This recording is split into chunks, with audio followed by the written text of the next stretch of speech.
லவ்தேத்து இயேசுஸ் கிறிஸ்துஸ். இயேசு கிறிஸ்துவுக்கு புகழ். தமிழ் கூறும் நல்லுலகில் வாழும் அனைத்து அன்புள்ளங்களுக்கும் வத்திக்கான் வானொலியின் வணக்கம். இறைவன் உங்கள் உள்ளத்தையும் இல்லத்தையும் தன் அன்பாலும் அருளாலும் அமைதியாலும் இன்றும் என்றும் நிரப்புவாராக.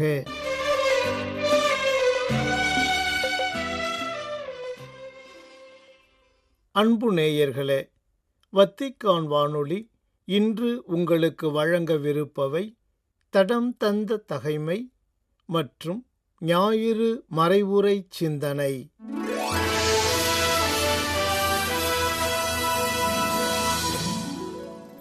மார்ச் 24.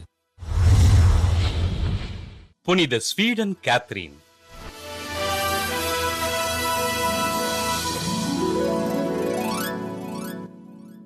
ஸ்வீடன் நாட்டில் இறைபக்தியோடு வாழ்ந்த வுல்ஃப்குட் மார்சோன் பிரிஜிட் பெற்றோருக்கு கிபி 1331 பிறந்தார் கேத்ரீன். ஆண்டவர் இயேசுவிடம் பக்தியோடு இருந்த இவர் தன் 13வது வயதில் அரச குடும்பத்தை சேர்ந்த எக்கார்ட் என்பவரை திருமணம் செய்து கொண்டு இறைபக்தியோடு வாழ்ந்தார்.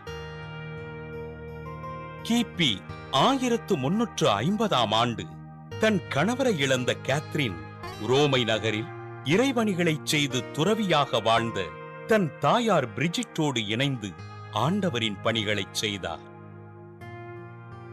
தன் தாயாரின் வழியினை பின்பற்றி துறவியான இவர் அவரோடு இணைந்து ஏழை மக்களுக்கும் ஆதரவற்றோருக்கும் உதவிகள் செய்து வாழ்ந்தார். உரோமை மற்றும் ஸ்வீடன் நாடுகளில் துறவு மடங்களை நிறுவி நற்செய்தி பணிகளை செய்த இவரது தாயார் பிரிஜிட் இறைப்பதமடைய கேத்ரீன் தன் தாயார் நிறுவிய துறவு மடங்களுக்கு பொறுப்பேற்றார். தான் கற்றுக்கொண்ட ஆன்மீகத்தினை தன் சபை சகோதரிகளிடம் பகிர்ந்து கொண்ட இவர் புகழ்பெற்று விளங்கிய ஆன்மாவின் ஆறுதல் என்ற நூலினை எழுதினார். 14ஆம் நூற்றாண்டில் திருச்சபையில் நிலவிய சிக்கல்களை தீர்க்கும் தீர்ப்பாயத்தில் பங்கு பெற்று முக்கிய முடிவுகளை எடுத்த இவர் கிபி 1381 மார்ச் 24 இறைப்பதம் சேர்ந்தார்.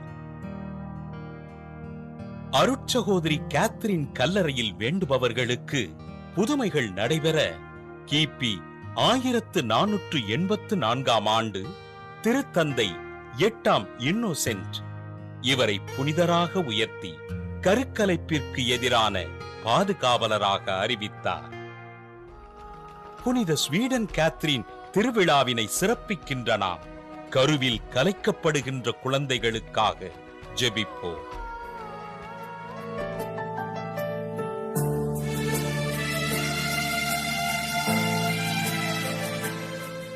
ஞாயிறு மறைவுரை சிந்தனை. தவக்காலம் 5ஆம் ஞாயிறு. மறுவாழ்வுக்கு பிறப்போம்.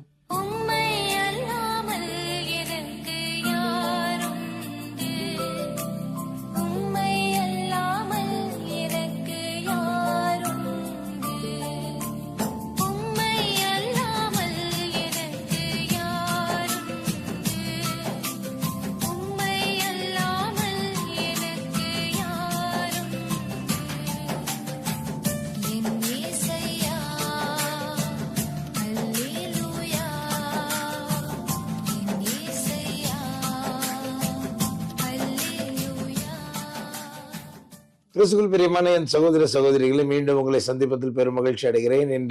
இன்றைக்கு நாம் தவக்காலத்தினுடைய 5ஆம் ஞாயிறில் இருக்கிறோம். தவக்காலம் ஆல்மோஸ்ட் முடிவுக்கு வந்துருச்சுங்க. இன்னும் அடுத்த வாரம் வந்துருச்சுன்னா நம்ம பாம் சண்டே, குருத்தி ஞாயிறு, அப்புறமேல ஆண்டவருடைய திருப்பாடுகளின் வாரம், இதெல்லாம் அடுத்த பெரு நிகழ்வுகளா அப்படியே ஈஸ்டர் வந்துடும். தவக்காலத்தினுடைய கடைசி ஞாயிறு அப்படின்ற ஒரு நிலையில் நாம் இன்றைக்கு இருக்கிறோம். கடந்த நாட்களில் இந்த தவ நாட்கள் நம்ம எப்படி வாழ்ந்திருக்கிறோம் அப்படின்னு கொஞ்சம் ஒரு சின்ன ரிவ்யூ மாதிரி நம்ம பார்க்கணும். இன்னைக்கு ஆண்டவர் ரொம்ப அழகா நமக்கு வெளிப்படுத்துறது என்ன தெரியுமா? லாசரே வெளியேவா, இறந்து போயிருக்கிற லாசரே வெளியேவா அப்படின்ட்டு லாசரை கூப்பிடும் போது லாசருக்கு பதிலா நம்மள வச்சு பார்ப்போமே. என்ன ஆண்டவர் கூப்பிடுற, ரிச்சி வெளியேவா, எந்த இடத்துல சிக்கி கிடக்குற, எந்த இடத்துல மாட்டிட்டு இருக்கிற, அதுல இருந்து வெளிலவா, இது ரொம்ப நுணுக்கமான ஒரு நற்செய்தி பகுதியா நான் பார்க்கிறேன். ஆண்டவர் இயேசு கிறிஸ்து, மார்த்தா, மரியா, லாசர் ஆகிய இந்த குடும்பத்தின் மீது, பெத்தனியின் குடும்பத்தின் மீது மிகுந்த பாசத்தோடு இருக்கிறார். பெத்தனி எருசலேமுக்கு ரொம்ப பக்கத்துல. அதனால ஆண்டவர் இயேசு கிறிஸ்து எப்பயுமே எருசலேம்ல தங்காம பெத்தனியில தங்கி, இவங்க வீட்டுல, லாசருடைய வீட்டுல தங்கி அடிக்கடி எருசலேமுக்கு போயிட்டு போயிட்டு வர்ற பழக்கம் தான் அவருடைய பழக்கம். அப்ப அவர் ஒரு திருவிழா காலனாலே இவங்க வீட்டுல தான் தங்குவார், இவங்களோட தான் உறவாடுவார். அப்போ ஆண்டவர் இயேசு கிறிஸ்து கண்டிப்பா உடனே வந்துருவாருன்ற நம்பிக்கையில செய்தி அனுப்புறாங்க, லாசருக்கு உடம்பு சரியில்லைன்னு. ஆனாலும் ஆண்டவர் காலம் தாமதித்து வருகிறார். தாமதித்து வந்து இறந்து போன லாசரின் கல்லறை வெளியே போய் நிக்கிறார். இது என்ன ஒரே வினோதமா இருக்குது, என்ன ஒரே ஆச்சரியமா இருக்குது. ஆண்டவர் நினைச்சா காப்பாத்தி இருக்கலாம் இல்லையா? அந்த சூழ்நிலைக்கு போக விடாம இருந்திருக்கலாம் இல்லையா? ஆண்டவர் ஏன் எதுக்கு இந்த கேள்வி எல்லாம் கேட்கறதுக்கு நம்ம அதிகாரம் கிடையாது. ஒண்ணு மட்டும் நமக்கு தெரியும், இந்த பூமியில இருக்கிற வாழ்க்கை எப்படிப்பட்ட ஒரு வாழ்க்கை அப்படின்னு சொன்னா, சில சமயங்கள்ல நம்மள 4 பேர் சேர்த்து கல்லறையில் அடைச்ச மாதிரி ஒரு சிச்சுவேஷன் வரும், அப்படி ஒரு சூழல் வரும். ஆனா அங்கதான் நம்ம என்னன்னு மறக்க கூடாதுன்னா, நம்மள போட்டு கல்லறையில் அடைச்சு 4 நாள் ஆகி நம்ம நாறி போயிட்டோம்னு மக்கள் நினைச்சா கூட, நம்ம ஆண்டவர் இயேசு கிறிஸ்துவால அந்த இடத்துல நமக்கு உயிர் கொடுக்க முடியும்.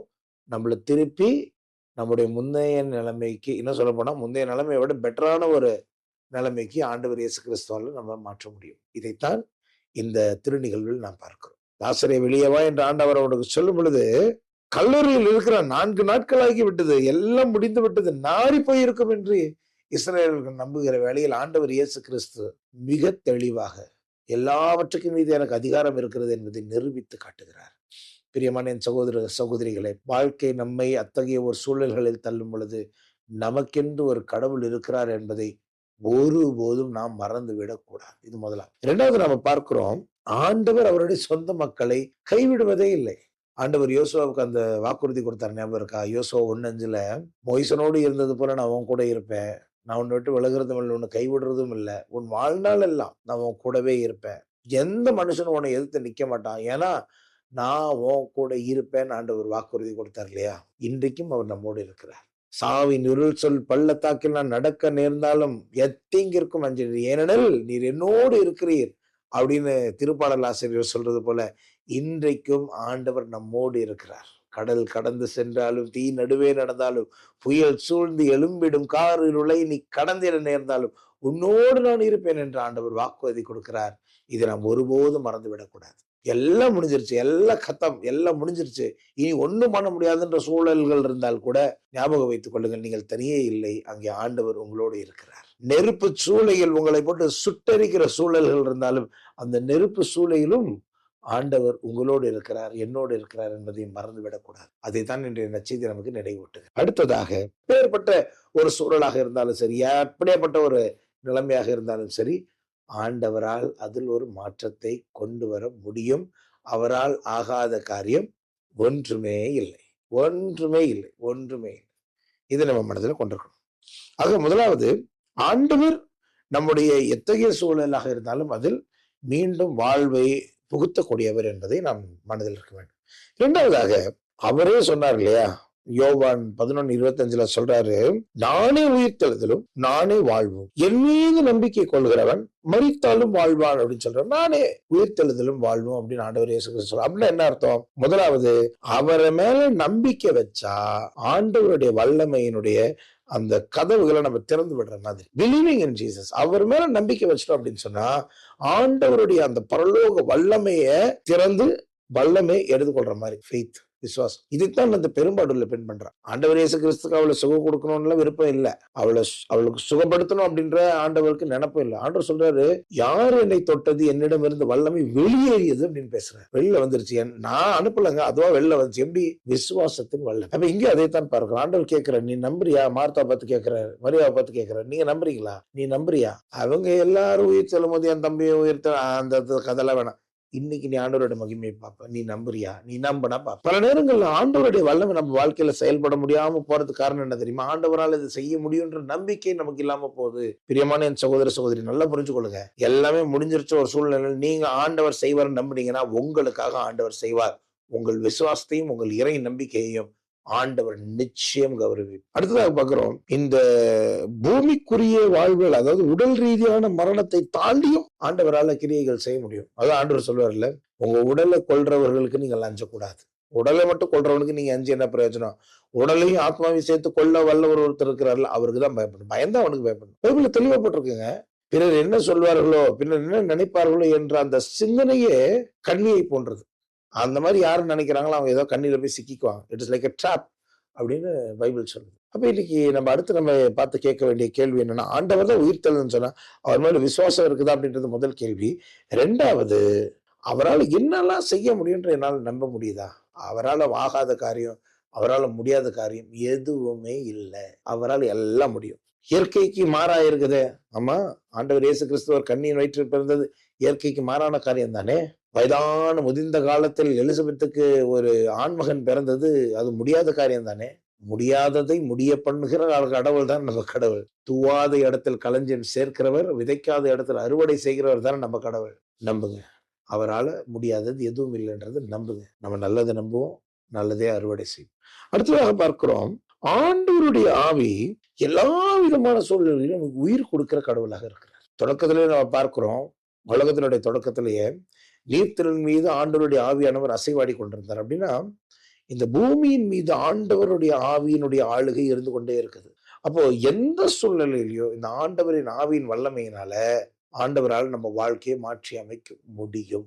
இன்னைக்கு தூய ஆவியானவர் உங்கள் வாழ்க்கையில் இருக்கிறார் அப்படின்னு சொன்னா எத்தகைய சூழ்நிலைகளாக இருந்தாலும் அவரால் அதை சீர்படுத்த முடியும், ஸ்திரப்படுத்த முடியும், ஆசீர் வழங்கி உங்களை திடப்படுத்த முடியும். நீங்க எந்த நிலைமையில இருக்கீங்கன்னு எனக்கு தெரியாது. அவர் உயிர் கொடுக்கிற தெய்வன், அவர் உயிரோடு இருக்கிற தெய்வன் என்பதை நாம் ஒருபோதும் மறந்து விடக்கூடாது. அடுத்ததாக பார்க்கிறோம் பிரியமான என் சகோதர சகோதரிகளே, ஆண்டவர் இயேசு கிறிஸ்து அந்த கல்லறைக்கு வெளியே நின்றுகிட்டு லாசரை பார்த்து சொல்றாரு, லாசரே வெளியே வா, வெளியே வா, நீ இருக்கிற சூழலை விட்டு வெளியில வா. உங்களுக்கு ஞாபகம் இருக்கா, அந்த கண் பார்வையற்ற ஒருத்தர் வந்து தாவீதின் மகனே இனிமேல் மனம் இறங்கும் அப்படின்னு சொன்னோன்னே வான்னு சொன்னா அவர் என்ன பண்ணுவார், அந்த போர்வை தூக்கி போட்டு அப்படி வருவார் இல்லையா.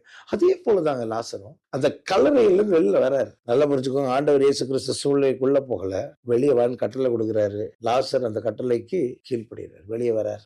அப்ப முதலாவது, இன்னைக்கு எது என்னை வந்து சிறைப்பிடிச்சு வச்சிருக்கு அப்படின்னு நம்ம பார்க்கணும். ஒருவேளை நம்மளுடைய பாவங்களா இருக்கலாம், இல்லாட்டி நம்மளுடைய ஒரு சில உறவுகளா இருக்கலாம், இல்ல நம்மளுடைய ஒரு சில பழக்க வழக்கங்களா இருக்கலாம், இல்ல நம்மளுடைய பணியா இருக்கலாம், வேலையா இருக்கலாம், நமக்கு இருக்கிற ஒரு ஏக்கமா இருக்கலாம். எது நம்மளை சிறைப்பிடிச்சு வச்சிருக்கு அப்படின்றது நமக்கு தெரியாது. ஆனா பாவம் நம்மளை சிறைப்பிடிச்சு வச்சிருச்சு அப்படின்னு சொன்னா சில சமயங்கள் ஆண்டவருடைய சத்தம் கேட்காம கூட போகலாம். எந்த சிறையில் இருந்தாலும் சரி, எந்த கல்லறையில் அடக்கம் செய்யப்பட்டிருந்தாலும் சரி, என் ஆண்டவர் அதையும் விட வல்லவர் என்பதை நாம் ஒருபோதும் மறந்துவிடக்கூடாது. அடுத்ததாக, கிறிஸ்து நம் ஒவ்வொருவரையும் தனிப்பட்ட முறையில் அழைக்கிறார். பாருங்க, வெளியே வாங்கின ஒரு சொல்லல, லாசரை குறிப்பிட்ட முறையில் தனிப்பட்ட முறையில் லாசரை வெளியே வான்ற அப்படின்னு அர்த்தம்னா, ஆண்டவர் நம்மள அந்த சூழ்நிலையில் வெளியே கூப்பிடும் பொழுது, வெளியே கொண்டு வரும் பொழுது ஒவ்வொருவரையும் பெயர் சொல்லி அழைக்கிறவராக அவருக்கு தெரியும். நம்ம ஒவ்வொருத்தருடைய பேரும் தெரியும், நம்ம ஒவ்வொருத்தருடைய ஜாதகமும் தெரியும். அவர் சொல்றாருல்ல, நான் உங்களுக்கு ஒரு திட்டத்தை வச்சிருக்கிறேன், நீங்க நல்லா இருக்கிறதுக்கான திட்டங்களை அன்றி அழிந்து போகிறதுக்கான திட்டங்கள் அல்ல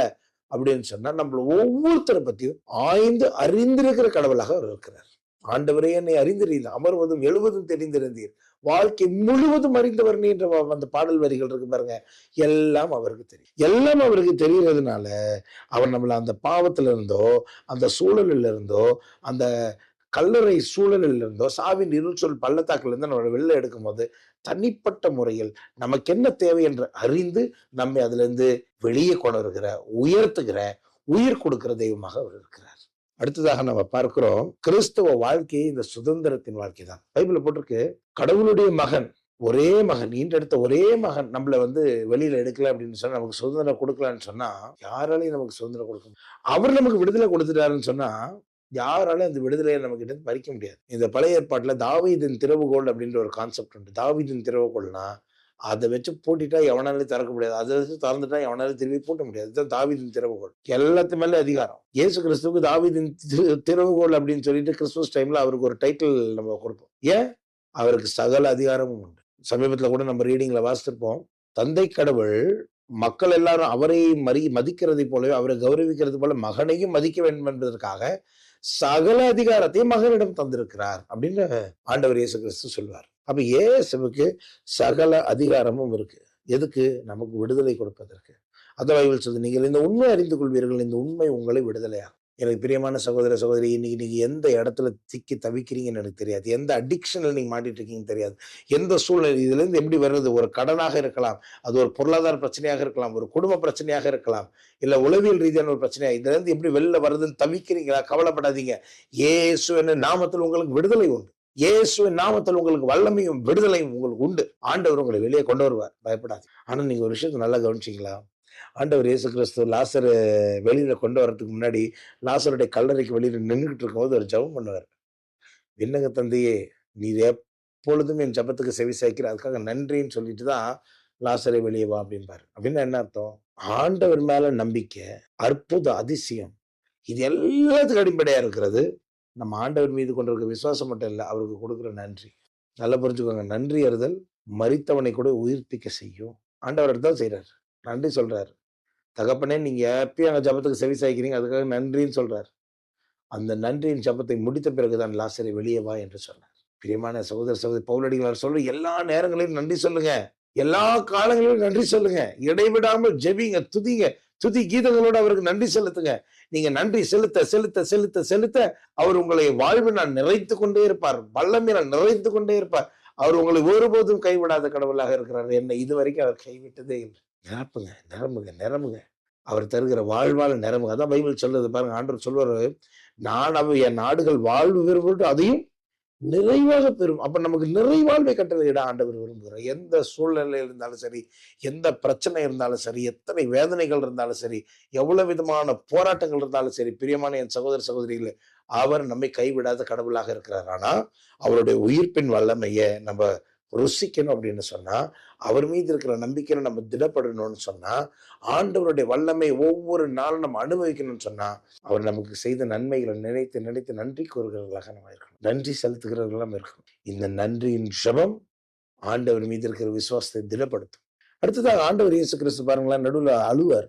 அந்த லாசருடைய கல்லறைக்கு வெளியே நின்று அழுவாரு. எல்லாரும் என்ன நினைப்பாங்க, பாருங்க லாசர் மேல எவ்வளவு அன்பு, அழுறாரு அப்படின்னு. அவர் லாசர் இறந்துட்டான்லாம் அழுவல. ஏன் தெரியுமா? கொஞ்சம் முன்னாடி பாத்தீங்கன்னா, அந்த அந்த இந்த பகுதிக்கு முன்னாடி இருக்க பகுதிகளில் பாத்தீங்கன்னா, ஆண்டவர் இயேசு அவருடைய சீடர்கள், வாங்க நம்மளுடைய சகோதரர் லாசர் தூங்கிட்டு இருக்காரு, நம்ம போய் எழுப்பி. அப்ப அவர் வந்ததே எதுக்கு? எழுப்புறதுக்கு தான் வந்தேன்னு ஏற்கனவே எஸ்டாப்ளிஷ் பண்ணிட்டார். அப்புறம் எதுக்கு அழுதாரு? அவர் அழுதுக்கு ஒரே காரணம், இந்த மார்த்தாலும் மரியாதை இவ்வளோ வார்த்தை கேட்டாலும் கூட உட்காந்து உட்காந்து உட்காந்து உட்காந்து கதை கேட்டுட்டு, இப்ப உட்காந்துட்டு விசுவாசிக்கிறியான்னு கேட்டா, நம்புறியான்னு கேட்டா நம்ப மாட்டேங்கிற ஆளுகளே, அழுதுட்டு இருக்க ஆளுகளே அப்படின்னு வருத்தப்படுறாரு. அதுக்கு தான் அழுகுறாரு. ஒருவேளை ஆண்டவர் உங்களையும் இன்னி பார்த்தோம் இன்னைக்கு அழுதுட்டு இருப்பாரோ நான் நினைக்கிறேன். ஏன்னா பைபிள் கேட்டு கேட்டு கேட்டு ஆண்டவர் இப்படி செய்வார், அப்படி செய்வார், இப்படி செய்வார், அப்படி செய்வார் கேட்டு கேட்டு கேட்டு கேட்டு கடைசியில என்ன சேர்ந்துச்சுன்னா ஒண்ணு கிடையாது, நம்புறது கிடையாது. நீங்க இருக்கிற இந்துவும் முஸ்லீமும் கோயிலுக்கு வராங்க, ஆண்டவரை நீங்க உங்களை விட்டு வர கதி இல்லைன்னு ஒரு வார்த்தை சொல்றாங்க. ஆண்டவருடைய வல்லமையினால பெரிய அற்புத அதிசயங்கள் நடந்துருது.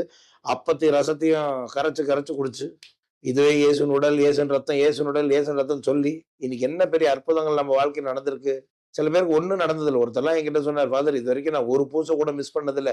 சின்ன வயசுல இருந்து இன்னைக்கு வரைக்கும் 1.5 மூட்டை திவ்ய நற்கரணை, எப்படி 1.5 மூட்டை திவ்ய நற்கரணை சாப்பிட்டுருக்கேன். என் வாழ்க்கையில ஒரு சேஞ்சும் வந்தது இல்லைன்னா.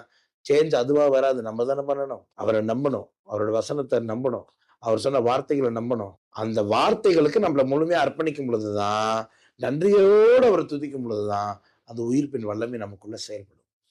அத்தகைய வல்லமை உங்களுள் செயல்பட உங்களை வாழ்த்துகிறேன்.